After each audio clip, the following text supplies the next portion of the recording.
वालेकुम। आज की जो हमारी वीडियो है that is Orlando's nursing process theory, और ये बहुत ईजी थ्योरी है और ये इंपॉर्टेंट थ्योरी है। ये पास पेपर में आई हुई थ्योरी है। स्टार्ट करते हैं इस थ्योरी को। सबसे पहले इसके 5 कॉन्सेप्ट दिए हुए हैं और ये पास पेपर का क्वेश्चन है और इसको आपने बहुत अच्छे तरीके से करना है। पहला जो इसका कॉन्सेप्ट है that is a function of professional nursing, then presenting behaviour of patient. Third पे हमारे पास है immediate reaction of the nurses, then nursing process discipline, और लास्ट में है इम्प्रूवमेंट इन पेशेंट आउटकम्स। अब हम इन्हें बारी बारी करके डिस्कस करते हैं। देन फर्स्ट ऑफ ऑल जो हमारे पास दिया हुआ that is a function of professional nursing. पहले ये है कि नर्सिस अदर प्रोफेशनल्स के साथ काम करती हैं। नर्सिस एक ऑर्गेनाइजेशन में काम करती हैं और जो उस ऑर्गेनाइजेशन की अथॉरिटी होती हैं वो उस अथॉरिटी के अंडर काम करती हैं। और बाज़ औक़ात ऐसी कंडीशन, ऐसी सिचुएशन अराइज हो जाती हैं कि जो चीज़ें नर्सिंग से रिलेटेड हैं और जो चीज़ें ऑर्गेनाइजेशन की डिमांड है, दोनों में कन्फ्लिक्ट हो सकता है। उसके बाद हमारे पास यहाँ पर्पस ऑफ नर्सिंग बताया हुआ है कि नर्सिंग का क्या पर्पस है, कि अगर कोई पर्सन नीड में है, अगर किसी की कोई रिक्वायरमेंट है तो उनको चाहिए कि उस नीड को फुलफिल करें और उसकी उस नीड को पूरा करें। उसके बाद हमारे पास है second concept that is a presenting behaviour of the patient. जब भी पेशेंट हॉस्पिटल में आता है तो वो अपने बिहेवियर को दो तरीके से प्रेजेंट करता है। First is verbally and second is non verbally. Verbally कैसे? वर्बली का मतलब है बोलकर। वो आपके सामने कुछ रिक्वेस्ट करेगा, कोई डिमांड करेगा, या वो कोई ना कोई चीज़ की आपके सामने कंप्लेन करेगा कि स्टाफ मुझे यहाँ पेन हो रही है, या मुझे फलां डॉक्टर किधर है, या मुझे सांस नहीं आ रहा। वो बोलकर आपको अपनी कंडीशन डिस्क्राइब करेगा। और सेकंड हमारे पास आता है कि पेशेंट अपनी कंडीशन को डिस्क्राइब करता है नॉन वर्बली। नॉन वर्बली में क्या आता है कि उसके फिजियोलॉजिकल साइंस ही हमें बता रहे होते हैं कि इस पेशेंट को क्या प्रॉब्लम है। हमने उसकी सैचुरेशन चेक की और सैचुरेशन 70 आ रही है या सैचुरेशन 80 आ रही है, उसकी जो है पल्स बहुत ज़्यादा आ रही है। उसके बाद उसके अगर हाथ पांव चेक किए तो उसको अडीमा फील हो रहा है, मतलब हमने देखा कि अडीमा है। तो ये सारी चीज़ें नॉन वर्बली में आ जाती हैं। इसके अलावा उसके चलने से कि वो किस तरीके से चल कर आ रहा है, उसके चीखने चिल्लाने से, ये सारी चीज़ें क्या है, ये नॉन वर्बली पेशेंट अपने बिहेवियर को प्रेजेंट करता है। उसके बाद हमारे पास थर्ड पे आता है that is a immediate reaction. अब नर्स पेशेंट के उस बिहेवियर को देख रही है कि पेशेंट आपके सामने या तो कोई डिमांड कर रहा है या उसके फिजियोलॉजिकल साइंस इस तरीके से हैं। अब जब नर्स इस चीज़ को देखती है तो पहले वो अपनी 5 सेंसेस से इस चीज़ के बारे में एक परसेप्शन क्रिएट करती है। उसके बाद वो क्या करेगी, जब ये परसेप्शन उसके माइंड में क्रिएट हो रही है तो नर्स अपनी जो फीलिंग है, जो उसके माइंड में एक थॉट आ रहा है, वो उस थॉट को उस पेशेंट के साथ शेयर करेगी कि मुझे आपको यही प्रॉब्लम है। अगर पेशेंट ने मतलब अपनी चेस्ट वाली साइड पे हाथ रखा हुआ है या एब्डोमेन पे हाथ रखा हुआ है तो नर्स उससे पूछेगी क्या आपको स्टमक में पेन हो रही है। इस तरीके से नर्स क्या कर रही है, वो वैलिडेट कर रही है कि जो नर्स ने सोचा, जो नर्स ने देखा, वो उस चीज़ को पेशेंट के साथ शेयर कर रही है ताकि इस चीज़ की वैलिडेशन हो सके।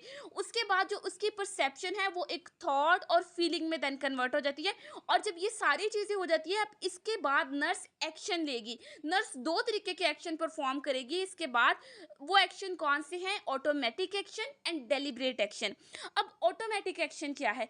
ऑटोमेटिक एक्शन ये है कि जब आप इमरजेंसी कंडीशन में होते हो और जिस तरीके से फिजिशियन आपको कहे, जिस तरीके से डॉक्टर के ऑर्डर है, आप फौरी फौरी उन डॉक्टर के ऑर्डर्स को फुलफिल करो। That is actually automatic action.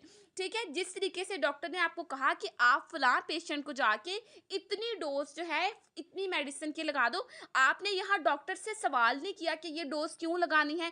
जिस तरीके से डॉक्टर ने कहा आपने एज इट इज वैसा ही किया। That is your automatic action. उसके बाद सेकंड एक्शन हमारे पास क्या है, दैट इज डेलिब्रेट एक्शन। अब डेलिब्रेट एक्शन में क्या होता है, इसमें ये होता है कि नर्स पहले पेशेंट से वैलिडेट करेगी उसकी कंडीशन को, देन वो नर्सिंग एक्शन और नर्सिंग इंटरवेंशन को सिलेक्ट करेगी, देन वो जो है नर्सिंग इंटरवेंशन को इम्प्लीमेंट करेगी और फिर वो पेशेंट से पूछेगी कि क्या ये इंटरवेंशन जो मैंने आप पे इम्प्लीमेंट की हैं, क्या ये इफ़ेक्टिव रही हैं या नहीं रही। ये इसमें आता है डेलिब्रेट एक्शन में। और यहाँ से एमसीक्यू आपका बनता है कि कौन से आपके ऐसे एक्शन हैं जो नर्सिंग से रिलेटेड हैं, that is your deliberate action.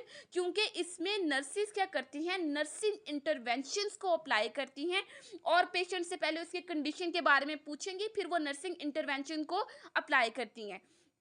उसके बाद हमारे पास इसका जो लास्ट कंपोनेंट है that is a fifth component, इसमें आता है इम्प्रूवमेंट। क्योंकि अब नर्स ने सारी चीज़ों को देखा, परसीव किया, फिर नर्स इस एक्शन को परफॉर्म किया। अब नर्स देखेगी कि क्या जो एक्शन मैंने परफॉर्म किए हैं इससे कोई पेशेंट को एडवांटेज, कोई फ़ायदा, कोई बेहतरी हुई है या नहीं हुई। इसके बाद अब हम इसके पैराडाइम को देखते हैं।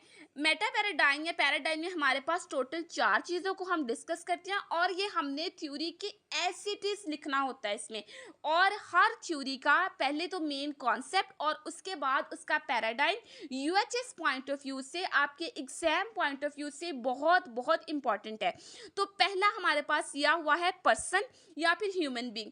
अच्छा, पर्सन कौन है? एक ऐसा मतलब पर्सन के बारे में हमने इस थ्योरी में क्या पढ़ा है कि एक पर्सन वो है जो वर्बली या नॉन वर्बली अपनी कंडीशन को आकर डिस्क्राइब कर रहा है। वो किसी कंप्लेन के जरिए से हो सकता है, वो उसके चीखने चिल्लाने के जरिए से हो सकता है, वर्बली या नॉन वर्बली जो अपनी कंडीशन को आकर जब पेशेंट डिस्क्राइब करता है, that is actually human being, that is actually person. उसके बाद हमारे पास है हेल्थ। तो हेल्थ की कोई स्पेसिफिक डेफिनेशन हमने इस पूरी थ्योरी में नहीं पढ़ी। हमने इसके 5 कॉन्सेप्ट पढ़े। कहीं पे आप बता दें हेल्थ का कोई जिक्र या हेल्थ की कोई बात हुई है? बिल्कुल नहीं हुई है इस पूरी थ्योरी में। उसके बाद है नर्सिंग। अच्छा, नर्सिंग का जो है ना इसमें ये बहुत इंपॉर्टेंट है। नर्सिंग के बारे में ऑरलैंडो ने ये कहा कि नर्सिंग एक डिफरेंट प्रोफेशन है, एक ऑटोनोमस प्रोफेशन है, एक खुद मुख्तार शोबा है। नर्सिंग और मेडिसिन को कोरिलेट जरूर किया जाता है, लेकिन दोनों की एजुकेशन, ट्रेनिंग ये एब्सोल्युटली एक दूसरे से डिफरेंट है। और नर्सिंग एक डिफरेंट प्रोफेशन है और मेडिसिन एक डिफरेंट प्रोफेशन है। और नर्सेस कौन से एक्शन परफॉर्म करती हैं? नर्सेस ज़्यादातर हमारे पास डेलिब्रेट एक्शन जो है वो नर्सिंग को डिफाइन करते हैं। ये बहुत इंपॉर्टेंट है और ये आपने ऐसे ही इसको लिखना है। और यही हमने मेन इस थ्योरी में पढ़ा है कि नर्स 2 तरह के एक्शन परफॉर्म करती है। एक जब वो डॉक्टर के ऑर्डर को फुलफिल कर रही है और दूसरा क्या है, दूसरा जब वो जो है डेलिब्रेट एक्शंस को परफॉर्म कर रही है। उसके बाद मेटा पैराडाइम में हमारे पास तो इसका फोर्थ कंपोनेंट है दैट इज इन्वायरमेंट। तो इन्वायरमेंट का तो इस थ्योरी में कोई जिक्र ही नहीं है, ठीक है। तो ये इसका मेटा पैराडाइम भी हमने क्लियर कर लिया। उसके बाद है हमारे पास इसका नर्सिंग प्रोसेस। नर्सिंग प्रोसेस में क्या क्या है? सबसे पहले है हमारे पास असेसमेंट, जिसमें नर्स डाटा को कलेक्ट करेगी। फिर उसके बाद डायग्नोस के वो एक क्लिनिकल जजमेंट को फॉर्मुलेट करेगी। फिर उसके बाद वो एक्शंस को डिसाइड करेगी कि मैंने कौन कौन से एक्शंस परफॉर्म करने हैं। फिर उन्हीं एक्शंस को वो इम्प्लीमेंट करेगी एंड देन वो फिर इवेलुएट करेगी कि जो एक्शंस मैंने परफॉर्म किए हैं इससे पेशेंट को कितना फ़ायदा हुआ है या फिर फ़ायदा नहीं हुआ। उसके बाद ये थ्योरी हमारी एंड होती है। यही सारे इसके मेन कॉन्सेप्ट थे और ये आपने बहुत अच्छे तरीके से करने हैं। 5 ही इसके कॉन्सेप्ट हैं। और अगेन क्योंकि ये पास्ट पेपर का क्वेश्चन है, ये थ्योरी बहुत इंपॉर्टेंट है और आपने इसको एज इट इज़ ऐसे ही याद करना है। आई होप सो कि आपके लिए ये मेरा लेक्चर बहुत ज़्यादा बेनिफिशियल रहा होगा। So kindly do like, share and subscribe to my YouTube channel.